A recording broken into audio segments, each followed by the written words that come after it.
আমাদের যে আমরা যে জাপানে প্রচুর লোক পাঠাতে চাচ্ছি, বিশেষ করে আমাদের টার্গেট হচ্ছে 1 লক্ষ লোক পাঠানো, high skill labour, skill worker পাঠানো, স্কিল ম্যান পাওয়ার পাঠানো। সেটার জন্য কালকে এই বিষয়ে কথাবার্তা হবে এবং আমাদের কি করতে হবে, আমাদের কিভাবে, আমাদের যেটা প্রাইমারি ওরা আমাদেরকে জানিয়েছে যে আমাদের ল্যাঙ্গুয়েজ ট্রেনিংয়ের খুবই অবস্থাটা ভালো না। আমরা N5 পর্যন্ত ল্যাঙ্গুয়েজ ট্রেনিং দিই, N4 পর্যন্ত দিই না। ওরা চাচ্ছে যে N4 পর্যন্ত যদি দেওয়া হয় তাহলে বাংলাদেশি অনেক ওয়ার্কারকে তারা নিতে পারবে স্কিল ম্যান পাওয়ার হিসেবে।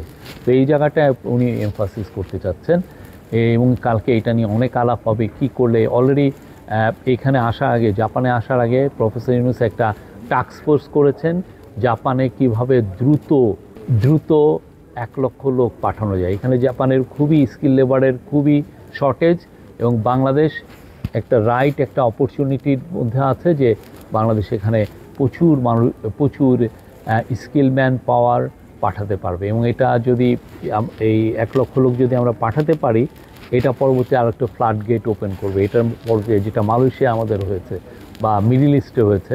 তো প্রফেসর ইউনূস মনে করছেন যে এটা আমরা যদি ল্যাঙ্গুয়েজ ট্রেনিং যদি খুব ভালোভাবে নিতে পারি তাহলে জাপানও সেরকম একটা বড় ম্যান পাওয়ার মার্কেট হবে।